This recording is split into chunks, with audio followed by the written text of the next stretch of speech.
तो दोस्तों आज की वीडियो में अपन जस्ट ऐसे बेसिक इंट्रोडक्शन के लिए मैं लाइव आया हूँ। क्योंकि वैसे तो सभी लेवल के लोग होते ही हैं समाज में। कोई बहुत एडवांस होते हैं, कोई बेचारे बहुत बैकवर्ड होते हैं, कोई एवरेज होते हैं। पिछले 2-3 दिन से कई लोग कॉल कर रहे हैं कि सर ये यूजीसी क्या है, मतलब थोड़ा इसका इंट्रोडक्शन दें। और इसके बारे में मतलब काफ़ी कुछ सुनने को मिल रहा है। कुछ धरना प्रदर्शन आंदोलन भी हो रहे हैं। हालांकि जो धरना प्रदर्शन करने वाले हैं वो कौन लोग हैं आप लोग समझ ही सकते हो, है ना। जिनको चोटी काटने को नहीं मिलती, जिनको भागवत करने को नहीं मिलता, मतलब इस तरह के ये लोग हैं। लेकिन फिर भी थोड़ा सा बता देना ठीक रहेगा। तो सबसे पहले तो दोस्तों मैं बेसिक मतलब बिल्कुल देसी भाषा में, क्योंकि अपन तो ये बड़े बूढ़े और जो बच्चे हैं समाज के, जो बिल्कुल ही बहुत ही मतलब इन चीज़ों को समझने में एक तरह से असमर्थ हैं या जो बिल्कुल भी संपर्क में नहीं रह पाते हैं, मैं उनके लिए खासकर लाइव आता हूँ। बाकी जो डेढ़ शाणे होते हैं उनको तो समझ आता ही होगा और उनसे अपन को ज़्यादा मतलब भी नहीं होता, ये बात है। तो यहाँ पर सबसे पहले तो मैं आप लोगों को ये बताना चाहूँगा कि जो यूजीसी नियम 2026 आए हैं, तो अपन जब इन्हें पहली बार सुनते हैं तो अपन को ऐसा लगता है कि ये सडनली कुछ इस तरह के रूल होंगे जिनको गवर्नमेंट ने बना के जस्ट उतार दिया होगा सडनली, और इसमें कोई रिसर्च नहीं की होगी, है ना, कोई बहसबाजी नहीं हुई होगी, कोई तर्क नहीं दिए गए होंगे, कोर्ट में मतलब ये केस नहीं गया होगा। तो शायद इसलिए कुछ लोगों को दिक्कत हो रही होगी और इसलिए वो इस रूल के खिलाफ खड़े हुए हैं, मतलब देख के ऐसा लगता है। लेकिन यहाँ पर मैं आप लोगों को बताना चाहूँगा कि ये रूल्स हैं, ये नियम हैं जो सडनली नहीं आए, है ना। मतलब ये बहुत ही लंबे संघर्ष का परिणाम है। हालांकि मैं ये नहीं कहता कि ये रूल कोई परफेक्ट है, इनमें बहुत सारी कमियां हैं। तो जो कमियां हैं उनको तो हम कल बताने वाले हैं। हालांकि इनका भी कोई बहुत ज़्यादा मतलब नहीं है आपके और हमारे लिए। ये महज एक दिखावा है, जैसे हाथी के दांत खाने के और होते हैं, दिखाने के और होते हैं, वैसे है। लेकिन फिर भी यदि ये आया है तो ये एक सुप्रीम कोर्ट की मतलब एक अच्छी पहल है। हालांकि ऐसा नहीं है कि सुप्रीम कोर्ट ने खुद ही इनिशिएटिव लिया हो, खुद नहीं पहल ली हो। आप लोगों ने सुना हो तो 2016 में जो रोहित वेमुला नाम से एक पीएचडी स्कॉलर थे, पीएचडी के स्टूडेंट थे, कहाँ पे, हैदराबाद यूनिवर्सिटी में। तो उनकी माँ, है ना, उनकी माँ का ये मतलब बहुत ही लंबा, वो तभी से वो संघर्ष कर रही हैं उसके लिए। पढ़ने में बहुत ही इंटेलिजेंट थे, बहुत तेज थे, उनके साथ में बहुत ही जातिगत भेदभाव हो रहा था। उसके बाद में उन्होंने जो कुछ धरना प्रदर्शन किए, इंसाफ की गुहार लगाई यूनिवर्सिटी में, तो प्रिंसिपल साहब ने उनको सुना नहीं। तो उन्होंने एक लेटर लिखा जिसमें कुछ इस तरह की बातें लिखी थी कि मैं ऐसा फील कर रहा हूँ कि कोई मतलब मैं किसी को ब्लेम नहीं करना चाह रहा, लेकिन मेरे को ऐसा लग रहा है कि जीने का कोई फायदा नहीं है। मतलब जिस तरह से यहाँ पर भेदभाव हो रहा है यूनिवर्सिटी में।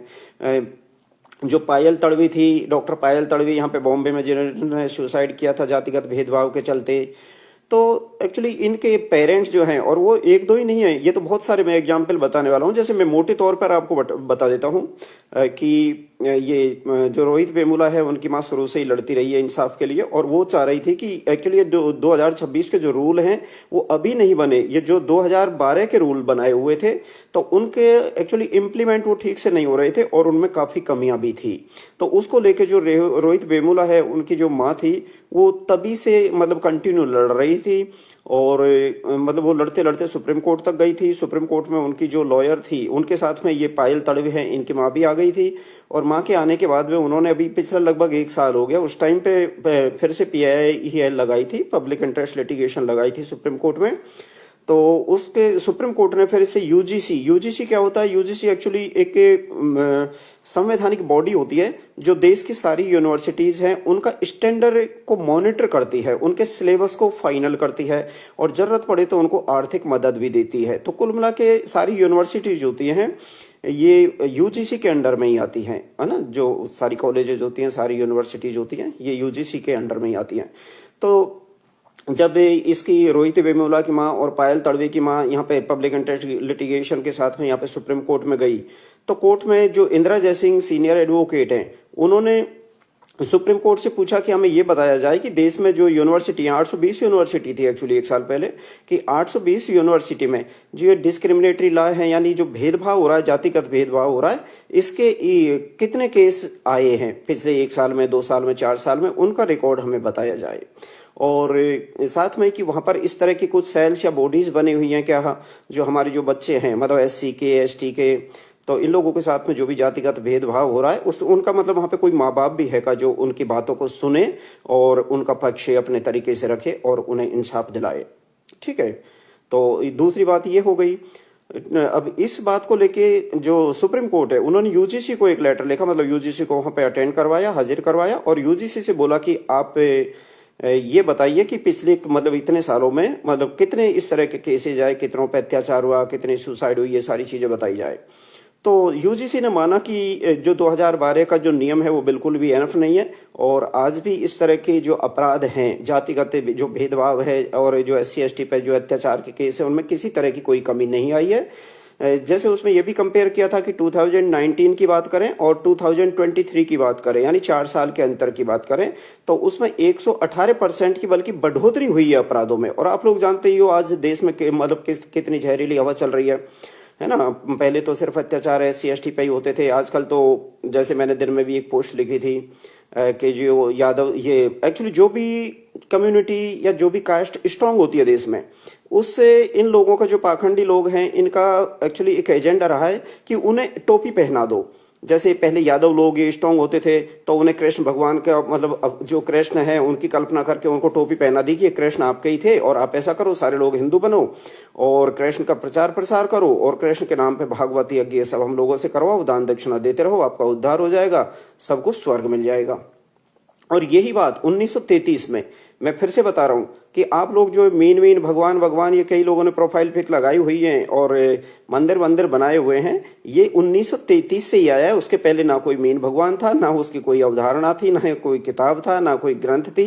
ये सब पोंगा पंडितों की बनाई जो गपोड़ कथा ये 1933 से ही आई है। मुनि मगन सागर है ना, उन्होंने जब वो इतिहास लिखा, हालांकि उनको इतिहास में बिल्कुल बहुत ही तथ्यात्मक था, बहुत ही मतलब सत्य, उन्होंने बहुत लंबी रिसर्च के बाद लिखा था, लेकिन लास्ट में उसमें सारा गड़बड़ कर दिया था इन ब्राह्मणों ने और उसमें घुसा दिया था ये मीन का अवतार। तो इस तरह की चीजें हैं ये लोग। तो मैं तो बस इतना बताना चाह रहा हूं कि इनकी पॉलिसी क्या रहती है कि भारत में मतलब जो भी कास्ट कम्युनिटी जो आगे रहती है, एडवांस रहती है, उसको ये हिंदूवाद की टोपी पहना देते हैं। और एक बड़ी कास्ट इनके साथ में जब जुड़ जाती है ना, तो छोटी कास्टों की तो क्या हिम्मत कि इनके खिलाफ जाए, मतलब इस तरह की कुछ बातें होती है। इनकी नीति इसी तरह की रही है। तो ये लोग, ये तो आप लोग समझ ही सकते हो, जो मैंने दिन में एक पोस्ट भी डाली थी। हालांकि बात मैं अभी कर रहा था इसकी, है ना, कि रोहित वेमुला की माँ ने जो PIL लगाई थी उसका क्या परिणाम हुआ। तो उन्होंने फिर यूजीसी से पूछा, यूजीसी ने सारा कुछ बता दिया कि इतना सारा अत्याचार हो रहा है, यूनिवर्सिटीज में रोज के केस आ रहे हैं, SC ST के कैंडिडेट सुसाइड तो कर ही रहे हैं, लेकिन सुसाइड से पहले बहुत सारे लोग हैं अपना MBBS, अपना BTech, अपना LLB, अपने BSc BA जो भी डिग्री वो परस्यू कर रहे हैं, इवन PhD वाले भी वो छोड़ के भी चले जाते हैं बीच में ज्यादा परेशान होके। तो यूजीसी ने फिर ये भी बताया कि हमने एक दूसरा ड्राफ्ट तैयार किया है, उसको यदि इम्प्लीमेंट कर दिया जाए 2012 की जगह उस, तो फिर ये जो इस तरह की प्रॉब्लम्स है उन्हें निजात तो खैर क्या मिलेगी, 100% तो ठीक नहीं हो सकता, लेकिन काफी हद तक उससे फायदा मिल सकता है, क्योंकि इसकी जो गाइडलाइंस है, जो रूल्स है, वो काफी सख्त हैं। और सुप्रीम कोर्ट ने उनको फिर डिटेल में मांगा, सुप्रीम कोर्ट ने उनका एक्चुअली एग्जामिन किया और उसके बाद में ये अभी मतलब 13 तारीख को अधिसूचना है वो जारी की थी, 13 जनवरी को, और 15 जनवरी 2026 से, यानी अभी की बात कर रहा हूं मैं 10 दिन पहले की, यानी अभी 10 दिन पहले उनको लागू भी कर दिया। अब इसमें एक्चुअली ये काफी सख्त रूल है और इसमें एक्चुअली इन लोगों को फर्क कहाँ पे पड़ा, इन लोगों की जो नीति रही है, ये जो जूता फेंकने वालों की, चोटी उखाड़ने वालों की, ब्राह्मणों के मूत्र से पवित्र करने वालों की, है ना, और ये धर्म के नाम पे लूटने वालों की, अभी भी कुत्ते की तरह लड़ी रहे हैं, आप लोग देख ही रहे हो ना। अभी तो अच्छे अच्छे लोग शामिल हो गए हैं, टॉप लोग। तो इनको उसमें बड़ी दिक्कत हुई कि यार पहले तो ये SC ST तक ही रूल था, इन्होंने तो OBC को भी शामिल कर दिया, फिर बचता क्या है। क्योंकि एक्चुअली इनकी जो मेन प्रॉब्लम है वो क्या है, यूनिटी है कि यार पहले तो SC ST थी, इसको तो हम हड़काते थे या इनके खिलाफ कोर्ट में जाते थे, सब कुछ करते थे, लेकिन जब OBC भी साथ में आ गया तो अब बचेगा क्या है। अब हमारे बच्चे हैं कैसे गुंडागर्दी करेंगे स्कूल में, कॉलेज में, या हमारे प्रोफेसर अब कैसे फेल करेंगे किसी भी स्टूडेंट को। और ये कहानी इससे भी मतलब बड़ी है। जैसे 2006 की भी मैं बात करूं तो 2006 में भी इस पे एक कमेटी बनी थी। उस टाइम पे क्या हुआ था कि अपने एक मीना स्टूडेंट था, उसने भी एक्चुअली सुसाइड की थी इसमें एम्स में। वो डॉक्टर की जो MBBS डिग्री है उसको परस्यू कर रहा था और उसको बेचारे को इंग्लिश कम समझ आ रही थी, ऐसा कुछ हुआ और प्रोफेसर ने फिर वो जाति सूचक शब्द लेके उसको जबरदस्ती फेल किया। क्या क्या हुआ मतलब बहुत लंबी स्टोरी है, वो कल बताने वाले हैं अपन, कल फिर से लाइव आएंगे। आज तो मैं जस्ट इंट्रोडक्शन के लिए आया हूँ। ठीक है, ये क्या बोल रहे पितराज भाई कि जैसे मेन और बिल्कुल भाई बिल्कुल। ये इन जो कमेंट्स हैं वो इंटरेस्टिंग है भाई, इन लोगों को भी देखते रहिए, है ना, सॉरी, इन कमेंट्स को भी आप लोग देखते रहिए। तो एक्चुअली जैसे मैंने बताया कि ये जो 2026 के जो रूल्स है वो सडनली नहीं आए, और वो बहुत लंबा संघर्ष रहा है अपने लोगों का, जिनके भी साथ नाइंसाफी हुई है, चाहे जिन्होंने कॉलेज छोड़ दी हो, सुसाइड कर लिया हो, तो कहीं ना कहीं उन्होंने अपने नोट और निवेदन छोड़े थे कि ये प्रशासनिक सुधार है, ये होने ही चाहिए, और हमारे साथ में जातिगत भेदभाव कम होना ही चाहिए। तो लेकिन मतलब कुछ इस तरह की बातें हैं, आप लोगों को ये चीज तो अभी समझ ही आई गई होंगी कि इन लोगों की मेन प्रॉब्लम क्या है कि SC ST के साथ में OBC को क्यों जोड़ दिया। अब OBC नहीं बल्कि उसके साथ में जो दिव्यांग लोग हैं उनके साथ भी तो कम कुछ नहीं होता ना। कोई भी डायलॉग देता है, किसी का हाथ टूटा है, किसी का पैर टूटा है, किसी की आंख फूटी है, मतलब 10 चीजें होती हैं। ऊपर से वोमेन्स जो होती हैं, औरतें, इनके साथ तो नाइंसाफी आप लोग देखते ही हो ना, या इनका जो शोषण है वो आज तक भी कम नहीं हुआ है। और जो ज्यादातर एक्चुअली हमारे समाज की जो प्रॉब्लम्स हैं, मेरे को ये जो मनुस्मृति टाइप की चीजें हैं उन्हीं पे ले जाती हैं, क्योंकि मेरे को नहीं पता कि अपने भाई लोग हैं उन्होंने कितनी पढ़ी है, लेकिन मैंने ये सारी चीजें देखी हैं। तो मैं जब भी कोई भी बात करता हूँ ना, एक एक सेंटेंस है ना, उससे मेरा ध्यान उधर चले जाता है। एक्चुअली इन सब की जड़ में मेरे को वही चीजें निकलती हैं। और मैं तो दावे के साथ कहता हूं कि अभी भी मतलब हिंदुस्तान में जितने बलात्कार जो भी होते हैं, औरतों का जो शोषण होता है बेचारियों का, तो उनकी जड़ें कहीं ना कहीं इसी टाइप के जो ये ग्रंथ हैं एक्चुअली उनसे जुड़ी हुई है ये मानसिकता, है ना। और उसमें तो साफ साफ लिखा हुआ है, ये मनुस्मृति में तो इस तरह की बहुत ही घटिया चीजें लिखी हुई है। आप लोग उनको भी एक एक करके अभी मैं थोड़ा सा रील्स के जरिए इन चीजों को डिस्क्लोज किया करूंगा। ठीक है, तो भाई लोगों, ये तो बेसिक इंट्रोडक्शन हुआ। अभी हालांकि अपन डिटेल में बात करेंगे, है ना, इन सारी चीजों के बारे में। तो ये तो मैंने अस्तित्व की बताई कि ये रूल है, कैसे अस्तित्व में आया और इसके लिए कितनी लड़ाई लड़नी पड़ी। लेकिन इस रूल का मकसद क्या है, जैसा कि आप लोगों ने कंक्लूजन निकाल ही लिया होगा कि ये एक्चुअली जो हायर एजुकेशन है, उच्च शिक्षा है, यानी कॉलेज और यूनिवर्सिटी की शिक्षा है, उसी के स्टूडेंट्स के बीच में मतलब समता लाने के लिए, समानता लाने के मकसद से ये रूल बनाया गया है, ताकि उनके साथ में कोई जातिगत भेदभाव नहीं हो, ना धर्म के आधार पर, ना जाति के आधार पर, ना जेंडर यानी लिंग के आधार पर, और ना ही उनके बैकग्राउंड के आधार पर कि कौन अमीर बैकग्राउंड से है, कौन गरीब बैकग्राउंड से है, कौन किसान बैकग्राउंड से है, कौन मजदूर बैकग्राउंड से है। मतलब यहां पर ये एक कोशिश रही है ना। अब इसकी मैंने विशेषता आप लोगों को पहले से ही बता दी कि ये रूल थोड़ा सा अलग हटके है, इसमें SC ST के साथ में OBC को भी शामिल कर लिया है। इसीलिए ये जो सुलगी हुई है ना, एक्चुअली सुलगने का जो मेन कारण है वो ये ही है। और लागू का मैं ऑलरेडी बता ही चुका हूं कि 15 जनवरी से ये लागू भी हो गई है। लेकिन इसमें एक्चुअली ये बॉडी है, ये काम कैसे करेगी, तो ये बॉडी इस तरह से काम करेगी जो सुप्रीम कोर्ट ने बताया। हालांकि मैं इससे सेटिस्फाई नहीं हूं, ये जो गाइडलाइंस है ये भी इनकम्प्लीट है, महज दिखावा है ना, वही हाथी के दांत की तरह। लेकिन फिर भी जो बात है रियलिटी वो मैं बता देता हूं। इसमें एक चीज तो ये है कि यहाँ पे एक समता सेल बनेगी, मतलब हर कॉलेज में, हर विश्वविद्यालय है उसमें एक समता सेल बनेगी, इक्विटी सेल बनेगी, मतलब है ना, एक और उसमें यहाँ का जो स्टाफ है। लेकिन अब वहां पे प्रॉब्लम क्या है कि उसका जो हेड होगा वो कौन होगा, जो इंस्टीट्यूट का हेड होता है या कॉलेज का, यूनिवर्सिटी का हेड होता है। तो आप लोग ये तो जानते ही हो कि मतलब 90% 95% केसेज में तो यूनिवर्सिटी या कॉलेज के हेड कौन होते हैं, यही लोग होते हैं। कोई SC ST OBC को तो होते नहीं है, सहज ही मुश्किल से 2%, 5%, 10% एक्सेप्शनली होते होंगे। तो सबसे बड़ी कमी तो इसमें ये रखती है। दूसरी कमी की अपन बात करें, उसमें लिखा हुआ है कि उसके जो ये इक्विटी सेल बनेगी, इसके जो सदस्य होंगे उनमें से 2 ये जो सीनियर टीचर, सीनियर प्रोफेसर या सीनियर मैनेजमेंट के लोग हैं वो होंगे। अब आप लोग समझ ही सकते हो कि कोई भी कॉलेज है उसमें जो सीनियर प्रोफेसर हैं, सीनियर टीचर हैं या मैनेजमेंट के सीनियर लोग हैं, वो तो वही होते हैं जो उस कॉलेज के चहेते होते हैं, है ना, और उनसे बहुत दिनों से जुड़े हुए हैं, तभी तो वो सीनियर हुए। जैसे अपन OBC की बात करें तो OBC में तो जो प्रोफेसर से वगैरह, मतलब जो कर्मचारियों को रिजर्वेशन कब से मिलने लगा है, 2010 से मिलने लगा है।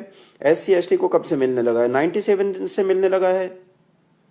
तो इनके लोग तो सीनियर होने का सवाल ही नहीं, तो इनका पत्ता तो वहीं पे कट जाता है। तो यानी हेड है सेल का वो भी मतलब यूनिवर्सिटी का मुखिया रहेगा, जो 2 मेंबर होंगे वो भी उसके सीनियर टीचर, सीनियर प्रोफेसर या मैनेजमेंट के लोग रहेंगे, है ना। तो उसमें फिर बचता कौन है। तो इसलिए मैं बार बार बोल रहा हूं कि इससे मैं सेटिस्फाई नहीं हूं, तो अपने लोगों को पता नहीं है, नहीं तो इसका भी वैसे कोई खास फायदा नहीं है। लेकिन something is better than nothing, है ना। मतलब कुछ भी नहीं बनाया, इससे अच्छा है कि थोड़ा बहुत कुछ उतारे, वही अच्छा है। तो ये बात है भाई लोगों, है ना।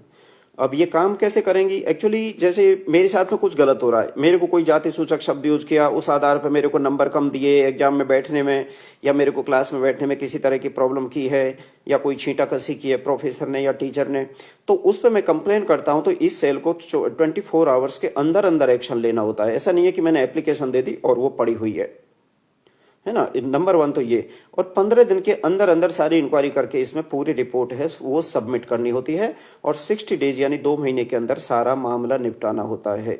इसमें ये चीजें हैं। अब एक्चुअली बात क्या है, चोर की दाढ़ी में तिनका, है ना। अब इन्हीं लोगों को इसमें दिक्कत क्यों हो रही है, तो दिक्कत हो रही है तो उसका मतलब सिंपल सा मतलब है ना कि गुंडागर्दी का शौक इन्हीं लोगों को है। जो लोग किसी की चोटी उखाड़ रहे हैं, किसी के मुंह पे पेशाब कर रहे हैं कहीं गाय के नाम पे मार रहे हैं, कहीं किसी और के नाम पे मार रहे हैं, तो उनकी नियत में खोट होना ही होना है, इसलिए इनको ज्यादा दिक्कत हो रही है। और अभी जो केस किया है मृत्युंजय तिवारी ने, तो मैं एक बात यहाँ पर ये भी बता देता हूँ कि एक तिवारी साहब वो भी थे जिन्होंने चंद्रशेखर आजाद को मरवाया था धोखाधड़ी से वहां पर बुला के, है ना। तो कुछ इस तरह की चीजें होती हैं। हालांकि सभी तिवारी एक जैसे नहीं होते, मैंने तो जस्ट उसके लिए बोला है, और एक ये मृत्युंजय तिवारी के लिए बोला है। बाकी तिवारियों का मैं बहुत ज्यादा सम्मान करता हूँ कि देखो लाइव वीडियो में भी उनका नाम ले रहा हूँ, कितनी अच्छी बात है। अब इससे ज्यादा सम्मान क्या करूं।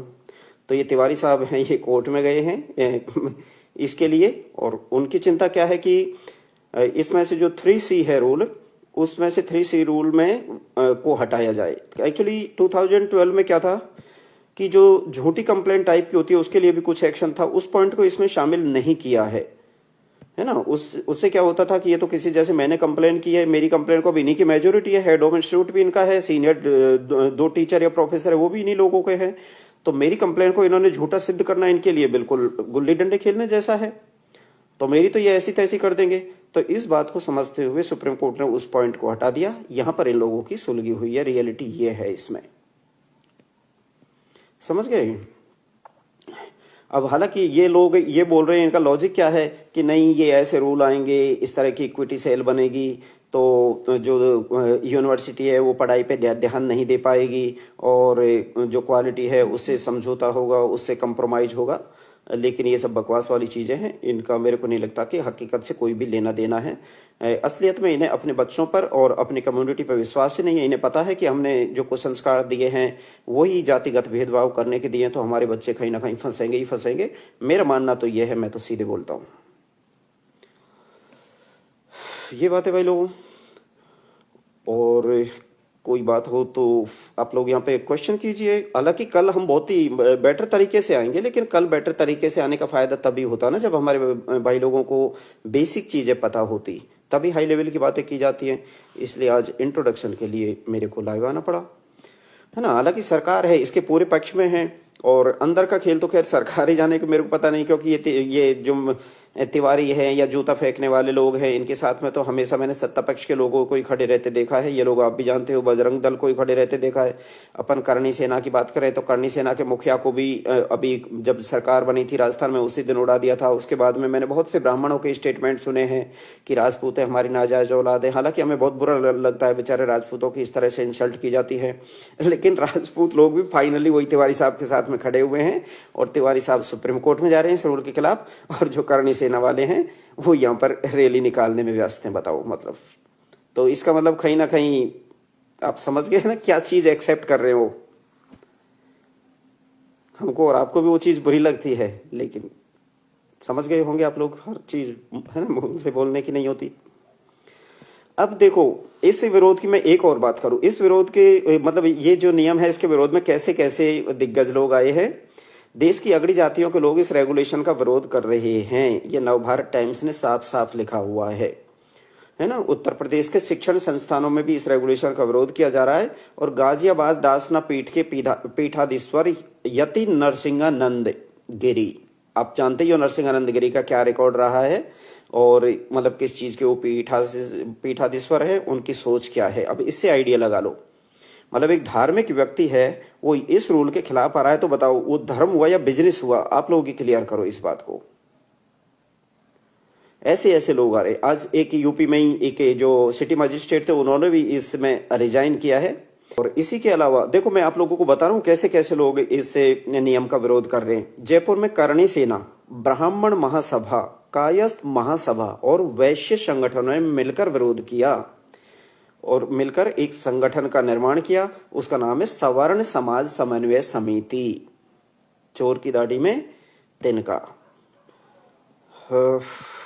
हाँ, मैं क्या बता रहा हूँ कि अभी भी जो स्टाफ है हिंदुस्तान में 820 यूनिवर्सिटियों में, वो SC ST और OBC का है, वो 15% से ज्यादा आज भी नहीं है। कितना है? सिर्फ 15%। अब आप लोग देख लीजिए कि 2 सीनियर प्रोफेसरों को यदि उस संगठन में लिया जाएगा और इंस्टीट्यूट के मुखिया को लिया जाएगा, तो वो क्या कभी हमारा भला कर सकती है? क्या कभी SC ST या OBC को इंसाफ दिलवा सकती है? किसी के साथ जातिगत भेदभाव भी होता है तो।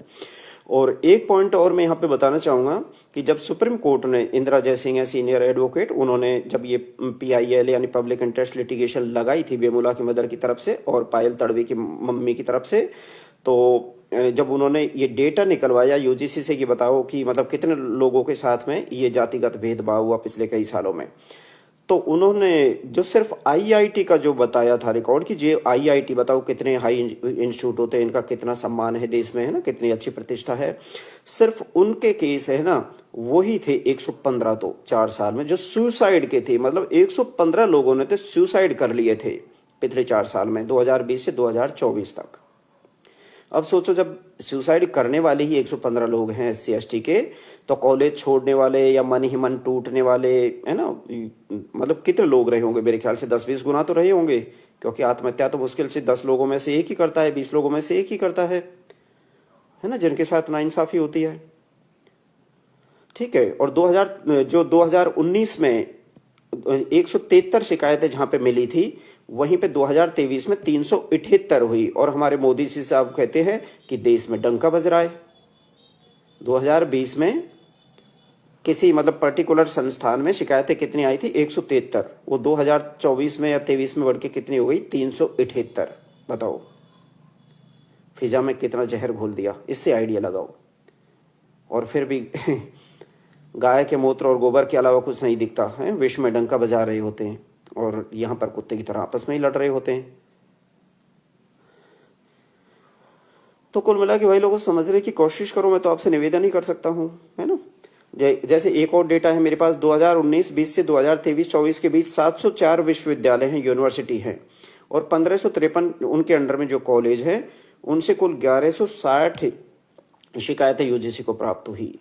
ये भी 3 साल की हैं। 3 साल में 1160, ये तो रिटर्न में गई है ऊपर UGC तक। और कितने मामले इनसे 2-3-4 गुना मामले तो ऐसे होते हैं जिनको वहीं पे दबा दिया जाता है या उनमें सुलह करवा दी जाती है, समझौता करवा दिया जाता है।